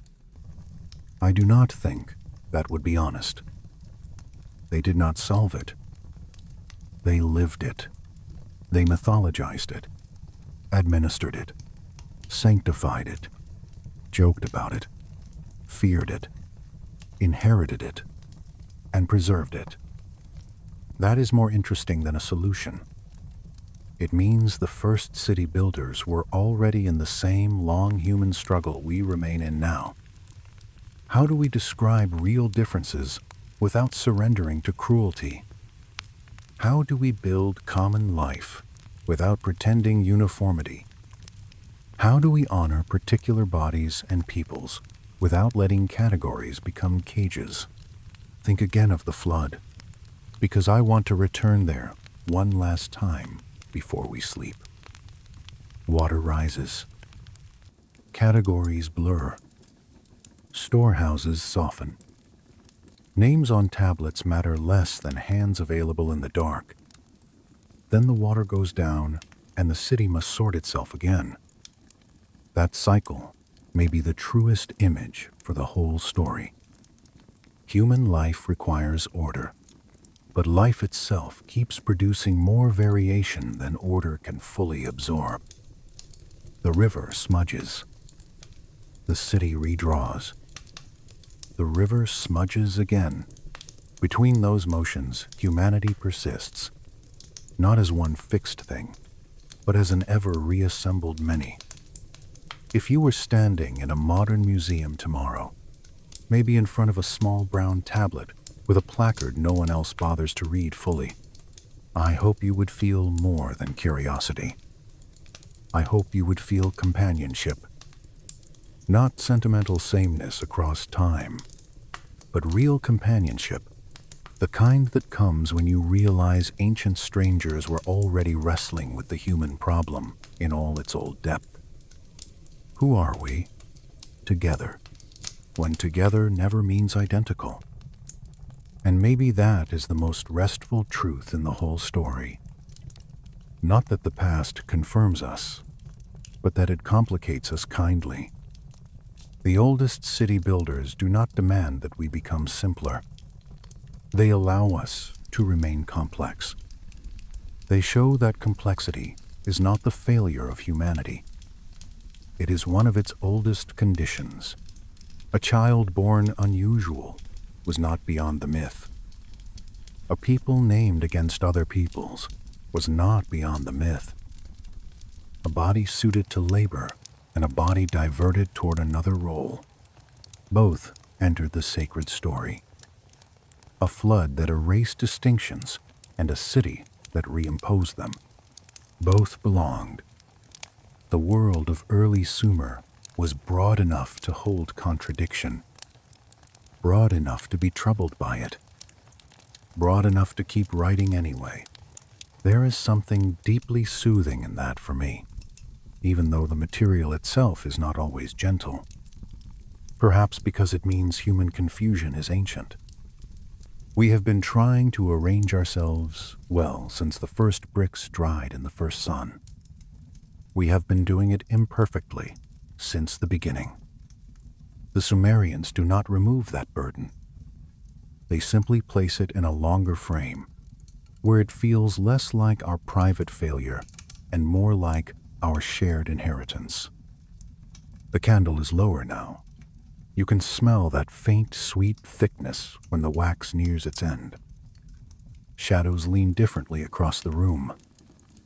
Somewhere outside, far from the rivers of Mesopotamia and far from the museum gallery, a late car passes and fades. Modern sounds returning. Still, the old world has not fully withdrawn.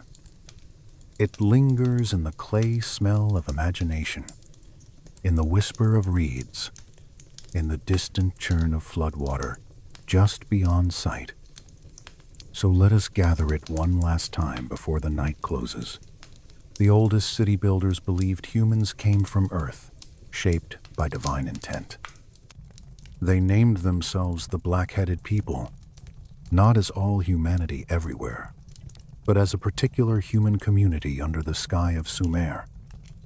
Their myths of Enki and Ninmah imagined bodily variety, imperfection, unusual forms, and social placement as part of the human condition from the start. Their cities transformed that insight into records, labor systems, categories, and institutions. Their floods revealed how fragile all arrangements were. Their scribes copied the old thoughts forward. Later empires inherited them. Dust buried them. Archaeology woke them. Scholars argued over them. Museums hushed them. And through all of it, the same old pulse remained. Humanity began plural. You do not have to force that idea into modern doctrine tonight. You do not have to solve it before sleep. It is enough to let it settle beside you like a bowl of river clay cooling after the hand has left it. Soft once, then shaped, then dried. Still marked forever by the pressure that made it.